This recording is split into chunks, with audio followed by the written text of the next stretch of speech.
তাহলে তো বাংলায় কথা বললেই হয় সব। অসংখ্য ধন্যবাদ। Thank you. অপূর্ব সৌভাগ্য আমাদের সবার, আপনাদের সবার সঙ্গে দেখা হলো আজকে।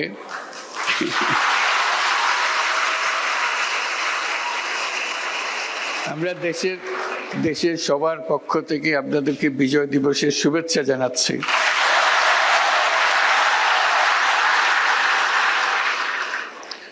আমি ইংরেজিতেই বলি, অন্যরা বুঝতে পারবে না বলে আপনারা তো বুঝতে পারবেন।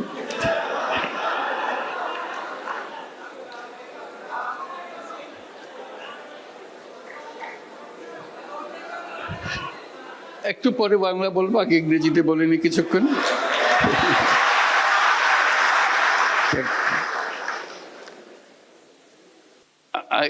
I don't feel I'm awake. I feel like I'm in a dream. Being here.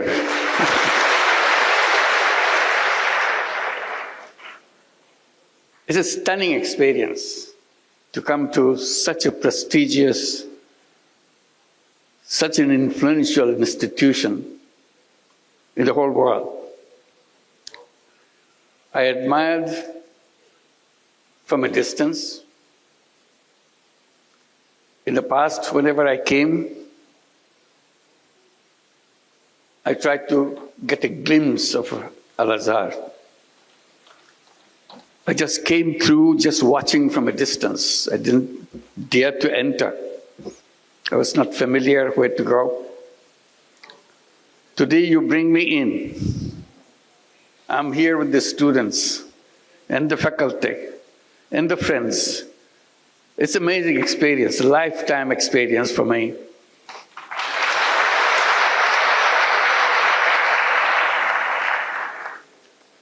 I give my greetings to Grand Imam and all the leaders of the university. When you are mentioning all the numbers, these are stunning numbers. I come from the academic background. I know what it means, how staggering those numbers are, how overwhelming the undertaking is.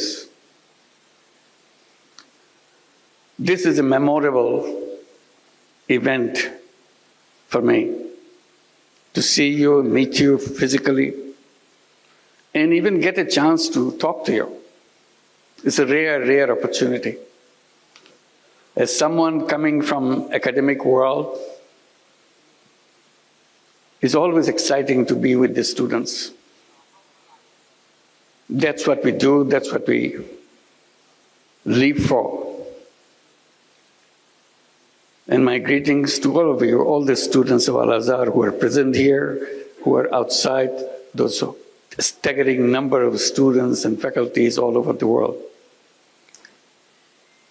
And among them, there are Bangladeshi students, pretty large number too. Can I see you with the Bangladeshi students? Will you please stand up to see? Wow, these are all Bangladeshi students. I should. Thank you. Thank you. Thank you. It's a wonderful feeling that you could accommodate so many students. I hope more and more students from Bangladesh could come here, and more opportunities will be available to you, because you change the world. Coming to Al-Azhar gives you the perspective, give you the knowledge, give you the willingness to do things which is good for humanity, not only in Bangladesh, globally. So that's your role. You are not limited to a particular country. You are limited for your service is for the whole world, for all humanity. I have to catch a flight right after this, so I have to be brief, and I'll try to share my experiences, what I did as a teacher, what I was trying to do, because this opportunity to interact with the students give me this opportunity to share what my efforts were, initiatives were. My experience in the University of Chittagong began 53 years back, as Bangladesh became just independent country at that time. I came back from the United States where I was teaching. Bangladesh today and Bangladesh 53 years back are completely different.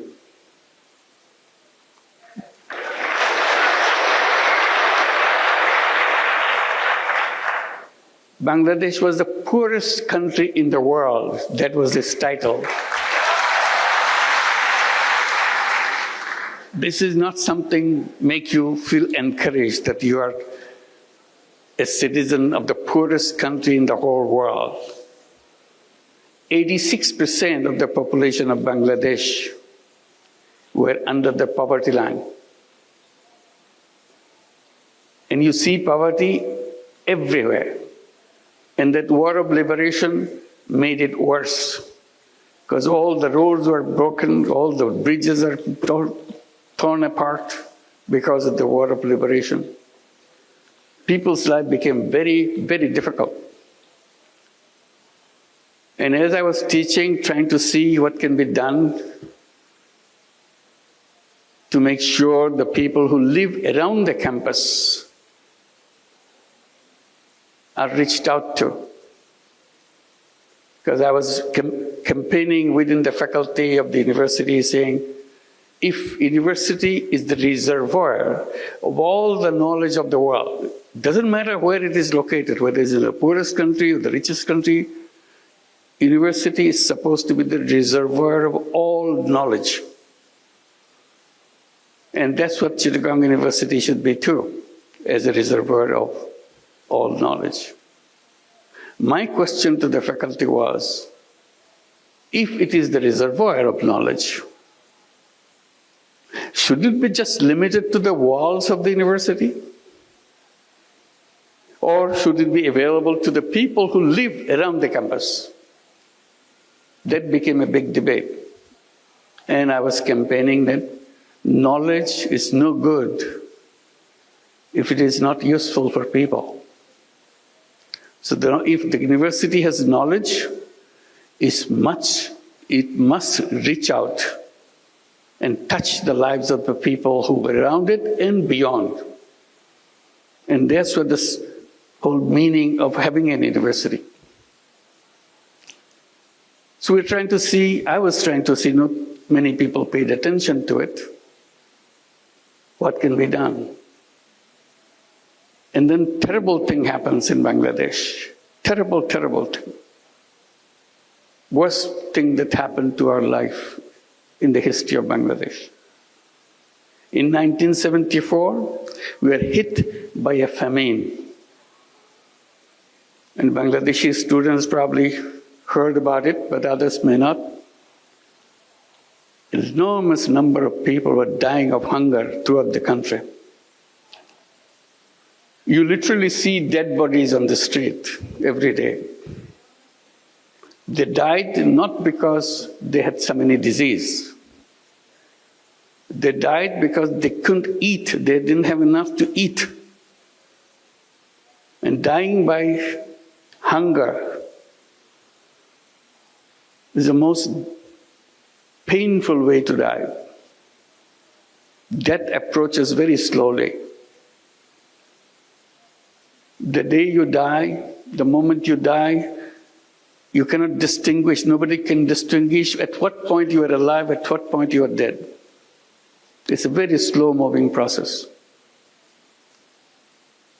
And suddenly, it shocked everybody. That is death by hunger, massive number of people in Bangladesh. And that hit us too in the university. So one of the things I was trying to do, if shortage of food is the problem, people couldn't eat, all I can do at least try to help the village next door to the university campus do not have shortage of food. So my first effort was to make sure there is no shortage of food in one village which is next to the university campus. So I did lots of different things. Then I saw no matter what I did, there's still a large number of poor people in the village who couldn't afford to buy that food, even if they had the food in the village. So I was trying to see how do you do that. One traditional way, give them charity, give them some money so that they get some food. And I was wondering whether there's a good way to do that, because religions, most of the religions say that, give charity to the people for good reasons. But I was kind of hesitant, because this is something which doesn't lead to the solution. It only perpetuates the problem. So I kind of took a different decision that I don't want to go by that route. It's a good one, but I don't want to pursue that road. I was looking for something which can be sustainable. Opportunity came, some of experience of interaction with a villager, a village woman. And she was explaining how she survives in a daily way. But in her survival process, she had to borrow money from someone to make some stool. And then the lender, which is the trader, gets all those stools to himself and sells in the market. And he gives the lowest possible price for those stools that the women made for them. So she was totally cheated out of the whole deal. So she remains poor, but she struggles hard to make sure she gets a meal next morning or next day. The reason she didn't have the money to buy bamboo, which goes into the stool, I asked her, how much does a bamboo cost? So she borrowed the money from the trader. She said maybe about 50 cents, US dollar wise, or maybe a little more if you are looking for a good quality. I said, what if somebody gave you that 50 cents as a loan, can you pay it back? I said, of course I can pay it back, because I pay him much more than that. So paying you back is no big deal. I thought about it. Should I give her the 50 cents and let her be free from the moneylender, trader? Or she should continue the same relationship and see what happens. So I didn't give her the money. But I thought about it. Next morning I came back to her and said, okay, I'll give you the money. The deal is you'll return the money to me once your business is done, and then you can borrow more. So this was the start of something that I continued, because I was so excited that she really paid it back, and I gave her money back again. So I told the villagers, in the meantime I became very familiar with the village women and village people. I said, if you need money, come to me. I'll give you the money. This is in a circumstances, in an environment where money lenders will give you money, and for that money you have to give away everything. Still your money is not paid back. That's what the money lending practices in Bangladesh and many other countries is all about. Here I am, I'm not talking about taking away everything. I'm just asking for the money to be back, that's all. Whatever I gave is returned to me. People thought, oh, it's so easy. So it became very popular. The more popular it gets, more excited I get. Because it helped people. They started doing things and paying me back. Then I thought, this is not my job. I'm a teacher. Why should I lend money to people? This is the job of a bank. So there are several bank branches in the campus. So I went to the bank branch that I'm more familiar with. I told him, why don't you do that? He told me, no, banks don't lend money to poor people. That's not their job. I said, what is your job? To lend money to people who need money, lots of money. I said, that's very funny. You want to give lots of money, but you don't want to give little money. He said, that's banking. I said, that's wrong. That's wrong banking. So I kept summarizing that principle of banking. I still do all the time. It's a very strange principle of banking. The banking principle is very simple. It says the more you have, the more you get. If you have nothing, you get nothing. I said, that's very strange. You have the whole banking structure in the whole world on that principle? It is like that. Still, it's all over the world. I said, banking system is wrong. The first time I became very bold, I started saying banking system is wrong. How should you fix it? I said, very simple. You reverse your principle. The new principle would be the less you have, the more attention you get. If you have more, you have to wait. All bankers laugh at me. That's not banking. I said, that is the banking. If banking has any meaning, it has to touch the life of the people. And touching the life of the people begins by accepting that principle. The less you have, more attention you get. Then bankers said, oh, it will not work. No matter what principle is, but this sounds good, but it will not work. Poor people will never pay back. Then I raised a simple question. How do you know? Have you ever given any money to any poor people? No, we have not, because our system doesn't allow that. I said, then how could you come to that conclusion? Oh, everybody knows that. I said, I don't know that. So I want to practice, I want to find out. So I started doing that and find out everybody pays back. They said, well, it can stay for a while. They are trying to impress you so that they can get more money. The more money they will get, they will stop paying you back. I said, that's your assumption. I will not stop until I face that problem. I will continue. And I continued. As I continued, more and more people came.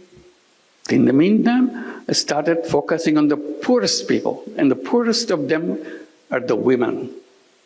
So I said, why don't I start at the poorest level of survival?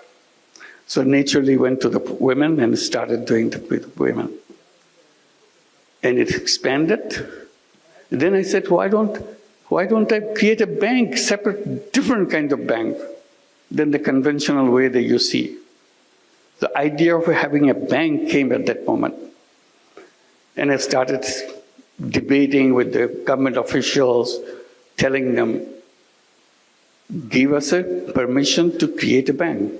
Everybody laughed at it. How can you have a bank for the poor people? I said, like the way I do it. Oh, that's not banking. I said, what would you call it?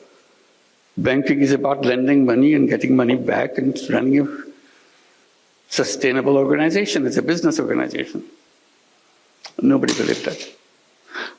Finally, after many years, I got the permission to create a bank. I called it Grameen Bank or Village Bank and continued to expand. And that became a story after that.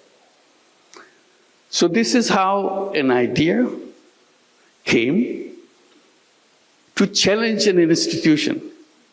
The reason I'm telling this story in details, unless you challenge, nothing will happen. The world will remain the way it is. It is the young people, it is the students who can see things more clearly because they are still looking for things. And that's what you are. Looking for things to do. Looking for changing people's life. Looking for changing the whole world. If you stay where you are, repeating the same thing over and over again, world will remain where it is.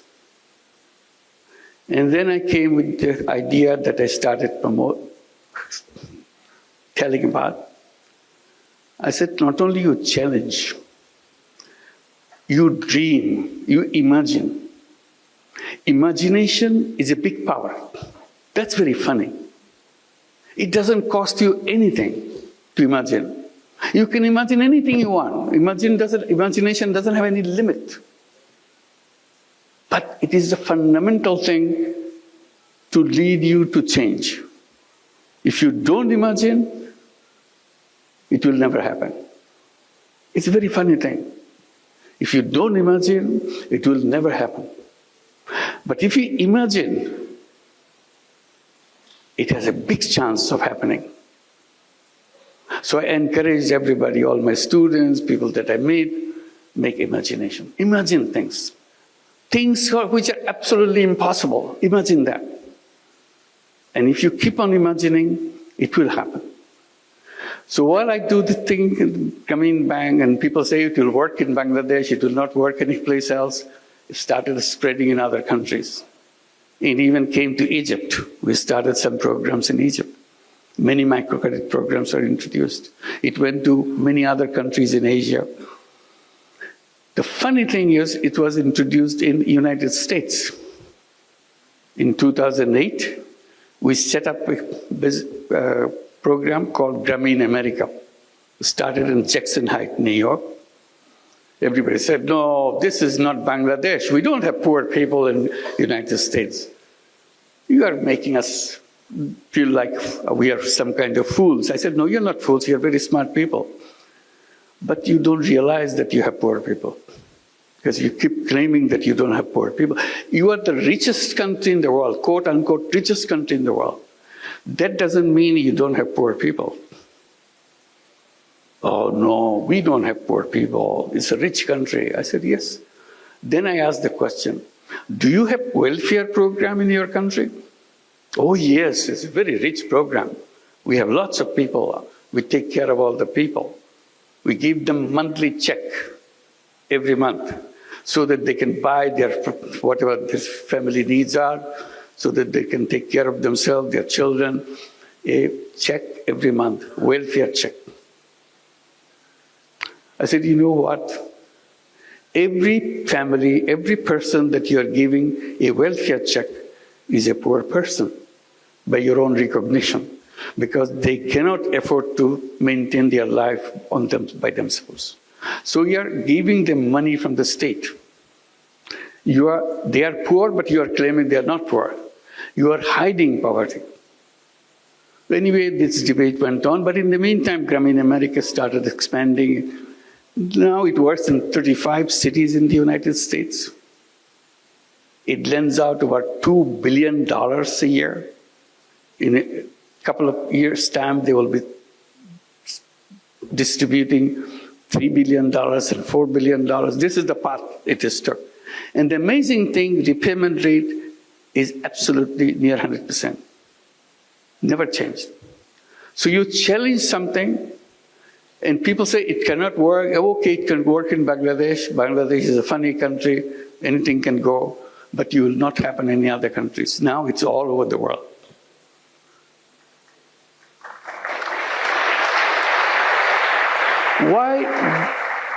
Why women? I explained. And I said, women are not only poor in terms of income, they are also poor in health. If you are poor, you're always poor in health. If you are a poor woman, then all the diseases of the world is heading for you. That's the situation of poor women.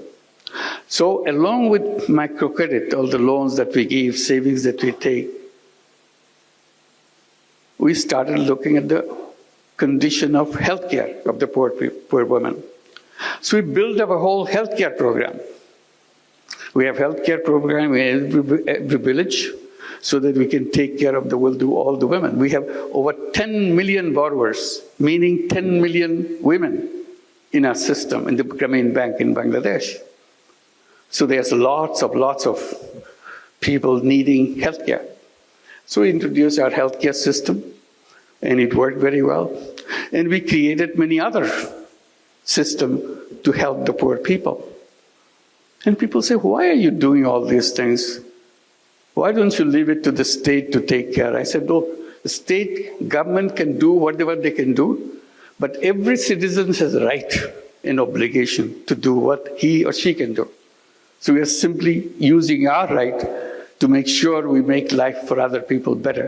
That's what we are doing. But you're doing it you're charging people fee, you're charging people money to run this. Why don't you do it as a charity? I said, I'm always trying to stay away from charity, but charity has one limitation. Charity is a wonderful word, wonderful idea, because that's the only place where poor people could survive, charity. I said, I am saying that it can be done in another way.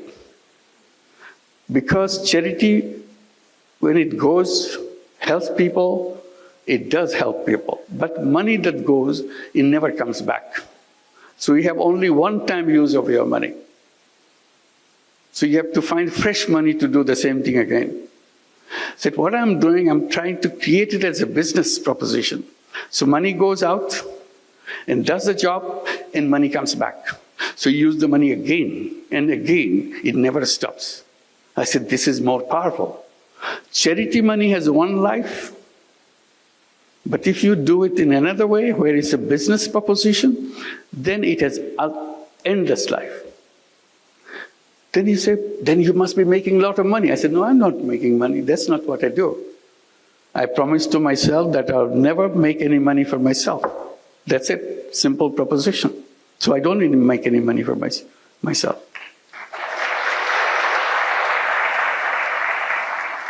Then why are you doing like this? This is not a business then. I said, it is a business. See, we're conflicting. In our classroom, we are told, if you are in a business, you have to make money. And the best sign of a good business is to make the profit as high as possible. Profit maximization principle. See, I got stuck with this now. Profit maximization principle. I said, well, that may be the one kind of business, but there are other kinds of business. Oh, in our books, there is no other kind of business. There's only one kind of business. To profit maximizing, to maximize profit. I said, if you have only one kind of principle, then this is something missing. There should be in your textbook another kind of business. Business to solve problem of the people without making any money for yourself. Oh, we never heard of this because you never did that.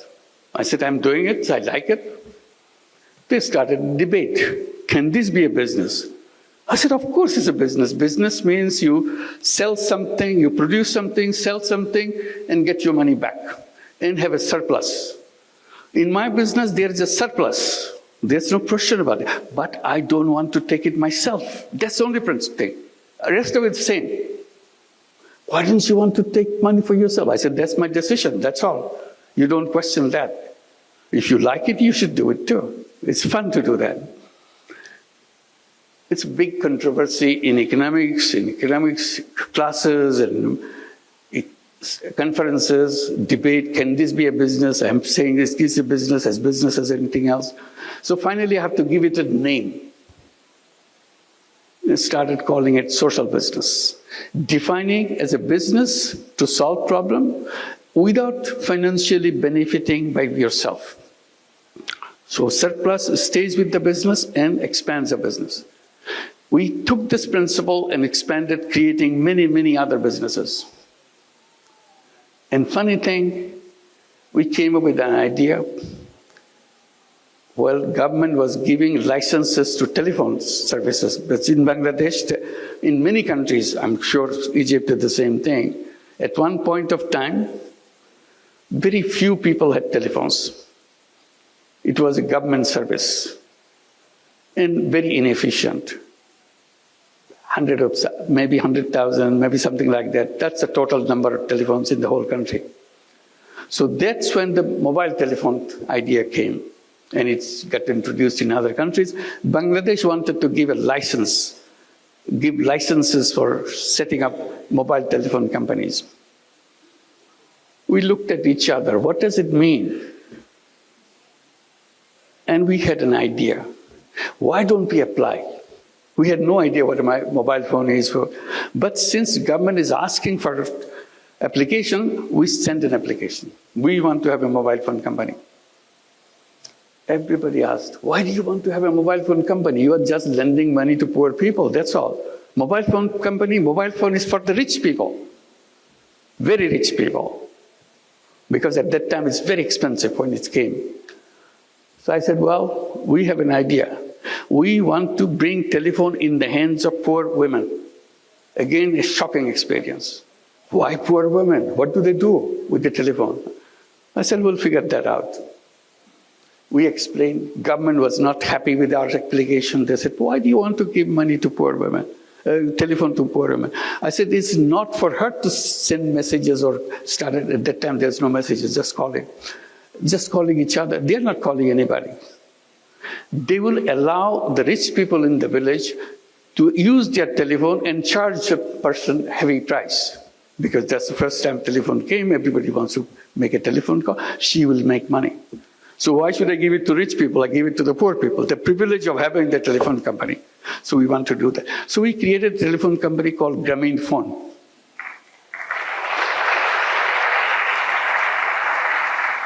Government official asked, you said your women are illiterate. I said 100%. All our women are illiterate. They cannot read, they cannot write, they cannot even write their names. They don't even know what their names are. That's the beginning. Then why are you giving the telephones? Who cannot read, who cannot write? How are they going to push the buttons if somebody says, make a call for me to such and such place? I said, you underestimate poor people. If they find out pushing those numbers bring them money, they will learn it in 10 minutes. There are only 10 numbers in the whole world. So if those numbers bring money, they're smart people. The poor people are poor, but they're not dumb people. They're very smart people. That's how they survive. And literally they did that. They learned those numbers and became very successful telephone companies by themselves, just selling the telephone service in the villages. We call them telephone ladies of the village.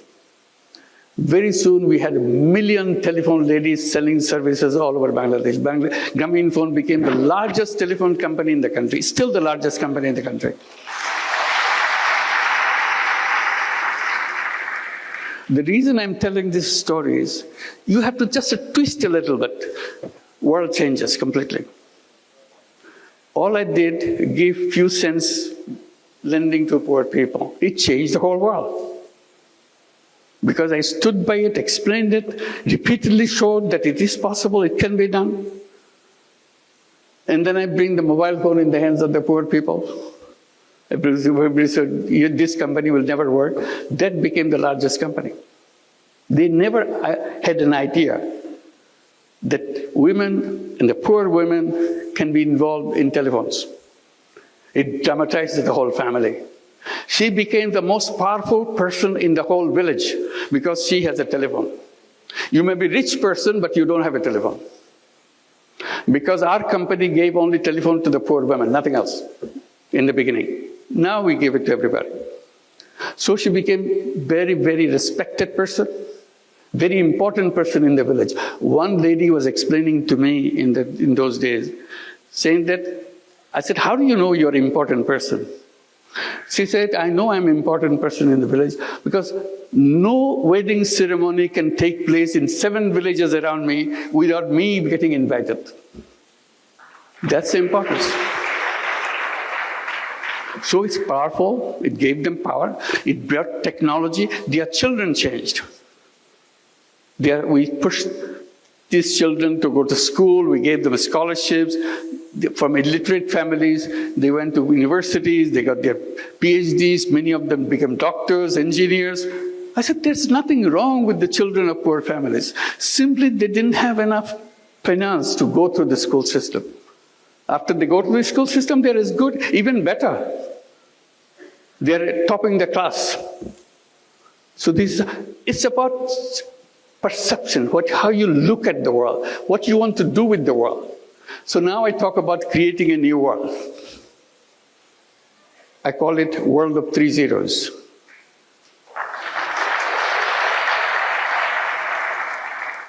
People get a little bit curious. What is zero? Is nothing. So what 3 zeros mean? It's very simple to remind ourselves. Zero net carbon emission, because we cannot survive unless we achieve that. Zero net carbon emission. Zero wealth concentration. You know, our countries move forward, like Bangladesh has moved forward in the last 53 years. But where did all this money come? Where did it go? It went to the several people, several families in the country. Bulk of the people is still at the bottom. Their conditions slightly improved, but not what the richest people in the country is. All the wealth goes in one direction. In every system, in every country, wealth gets concentrated in the hands of 10%, 12% of the population of the country, and the rest is still struggling. So I said, that's not right. So we have to address this question of wealth concentration. That's where the social business comes. If you introduce social businesses, there is no wealth concentration because money is not going to one place. Money is just circulating, and you are not taking any part of the profit that you make. So I said the future of the world is having more and more social businesses. Everybody says, social business is a funny concept, it will not go anywhere.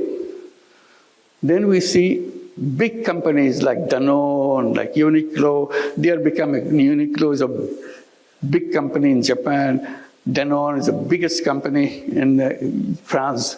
They became interested in social business. We started having joint ventures of social business with big companies, addressing the problems of the poor people, because company doesn't want to make money for itself. It is only interested in solving problems. So now the social business idea is spreading.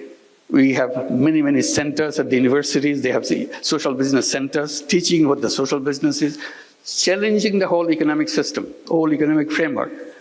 I said the root cause of all the problem that we created in the world is what we have designed as called economics, which is a profit maximizing system.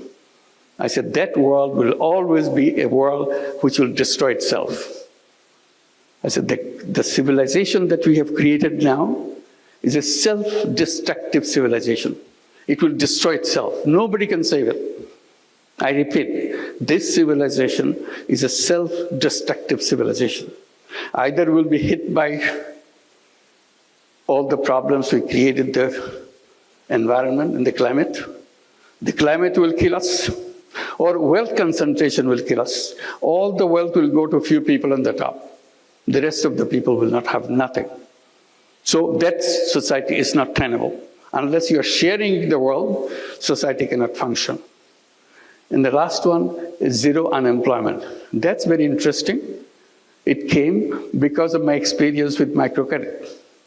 I said all human beings are born as entrepreneurs, not job seekers. But the economics teaches us, get ready, get a good degree, get a good education, get to the best university, so that you get a best job. I said, job is a wrong idea, absolutely wrong idea.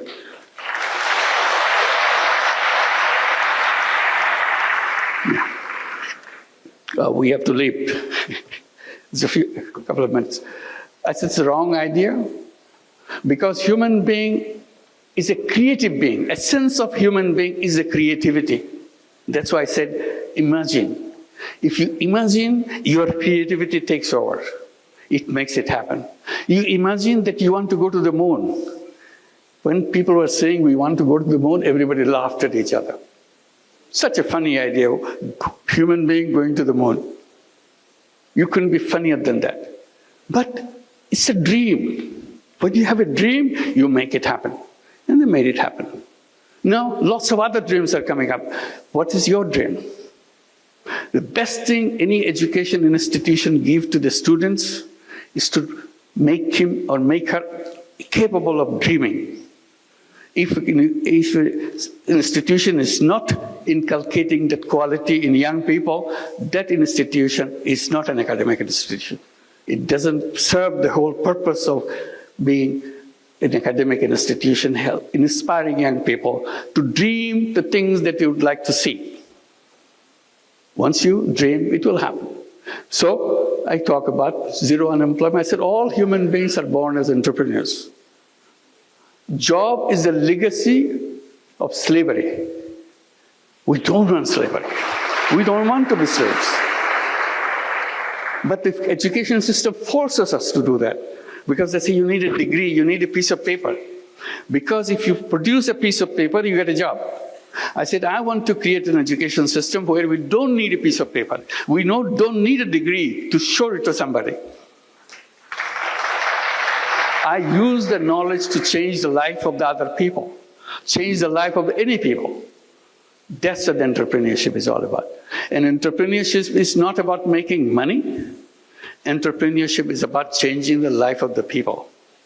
So if you can create a society, create a world of 3 zeros, zero net carbon emission, zero wealth concentration, zero unemployment, we create a new civilization. That's the challenge. That's the task that we have. এই কথা বলার জন্যই আপনাদের কাছে আজকে আসলাম। আপনাদের